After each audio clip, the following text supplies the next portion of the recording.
Bismillahirrahmanirrahim. Assalamualaikum warahmatullahi wabarakatuh. Alhamdulillahirabbil alamin wa bihi nasta'inu ala umurid dunya waddin. Wassalatu wassalamu ala asrafil anbiya'i wal mursalin sayyidina wa maulana Muhammad wa ala alihi wa ashabihi ajma'in, amma ba'du. Sugeng sonten anak-anakku, pripun pawartonipun? Rahayu. Alhamdulillahirabbil alamin. Ustadzah doakan agar kita semua beserta keluarga senantiasa diberikan kesehatan oleh Allah Subhanahu wa taala dan tetap diberikan kekuatan dan semangat dalam menjalankan ibadah Ramadan ini. Pada sore hari ini melalui channel YouTube SD Antawirya, Ustadzah berkesempatan untuk menyapa santri hebat SD Antawirya yang berada di rumah. Alhamdulillah, pada hari ini tepat tanggal 5 Mei tahun 2021 adalah hari ke-23 Ramadan. Itu artinya kita sudah berpuasa selama 23 hari Ramadan anak-anak. Nah, berarti kurang beberapa hari lagi kita akan berpisah dengan bulan yang penuh berkah ini. Nah, selagi masih ada kesempatan, mari kita gunakan kesempatan yang ada di bulan Ramadan ini untuk berlomba-lomba mencari pahala dengan memaksimalkan ibadah kepada Allah Subhanahu wa taala di bulan yang penuh berkah ini. Ya, pada kesempatan kali ini Ustadzah akan menjelaskan sebuah hadis tentang 3 amalan yang tidak terputus. Dalam hadis Abu Hurairah radhiyallahu an, Rasulullah shallallahu alaihi wasallam bersabda, "Idza mata banu Adama inqata anhu amaluhu illa min salasin, sadaqatin jariyah aw ilmi yantafa'u bih aw waladin shalihin yad'ulah." Rawahu Muslim. Yang artinya, apabila manusia meninggal dunia, maka terputuslah amalannya kecuali 3: sedekah jariah, ilmu yang bermanfaat, atau anak solih yang mendoakannya. Hadis riwayat Muslim. Nah, dari hadis tersebut, apakah anak-anak sudah tahu apa itu amalan? Jadi amalan itu adalah perbuatan yang dilakukan selama di dunia. Nah, perlu diketahui anak-anak bahwa orang yang meninggal dunia itu akan memasuki fase di alam barzah atau di alam kubur. Nah, di mana orang yang meninggal dunia itu di alam barzah atau alam kubur hanya akan ditemani oleh amalannya saja, bukan ditemani oleh hartanya atau rumahnya atau mobilnya, bukan anak-anak, tapi hanya ditemani dengan amalannya ketika dilakukan selama hidupnya. Nah, jadi anak-anak, apabila manusia di dunia melakukan amal kebaikan, maka di alam kubur akan ditemani oleh amal baik. Jika sebaliknya, apabila orang di dunia melakukan hal-hal tercelah atau kemaksiatan, maka di alam kubur akan ditemani oleh amal buruk tersebut dan pastinya akan mendapatkan siksa kubur. Nah, ketika manusia telah meninggal dunia itu anak-anak, seluruh amalannya akan terputus. Nah, maksudnya manusia yang telah meninggal dunia itu tidak bisa lagi melakukan amalan untuk memperoleh atau menambah pahala, karena amalan itu hanya bisa dilaksanakan atau dilakukan ketika masih di dunia.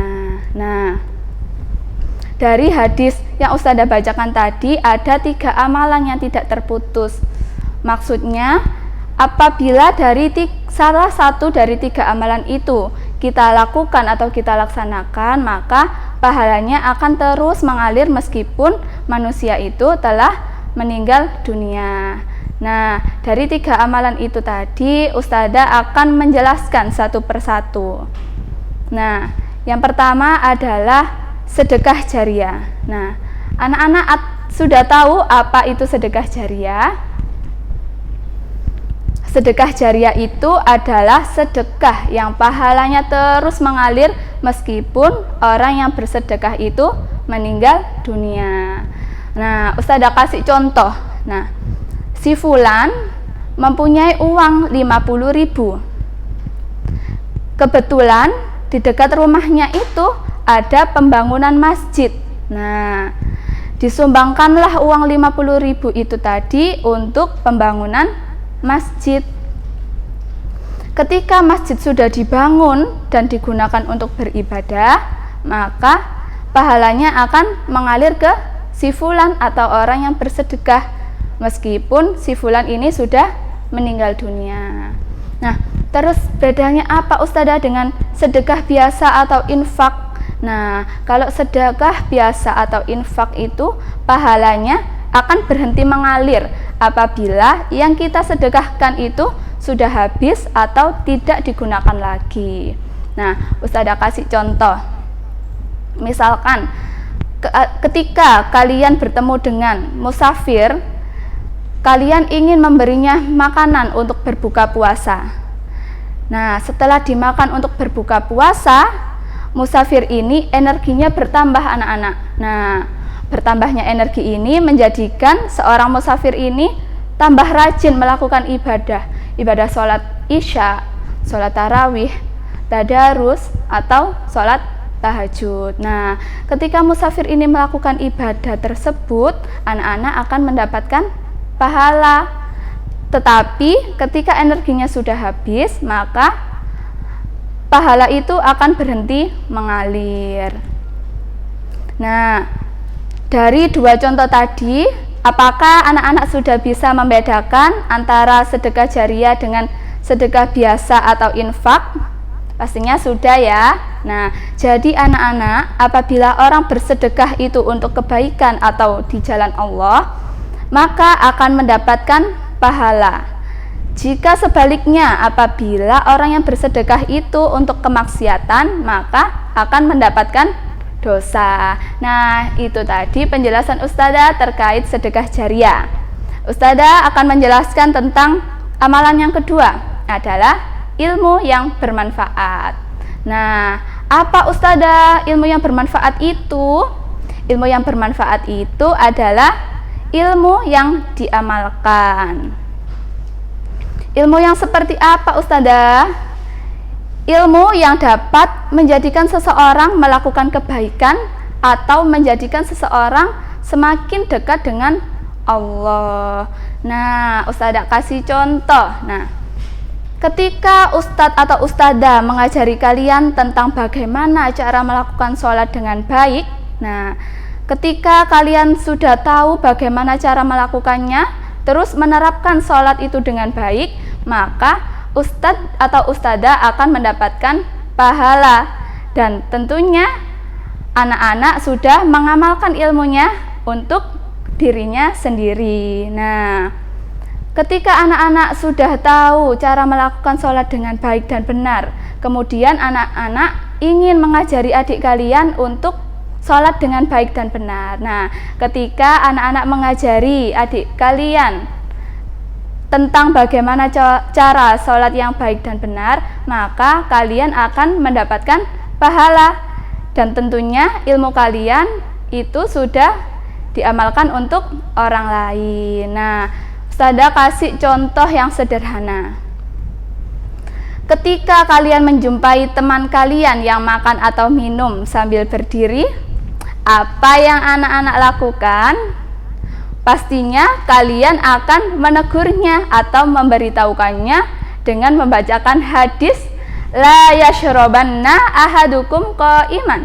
Janganlah engkau makan dan minum sambil berdiri. Nah, ketika anak-anak menyampaikan itu, anak-anak telah mengamalkan ilmunya kepada orang lain. Nah, Ustazah, apa yang terjadi apabila kita punya ilmu tetapi tidak diamalkan?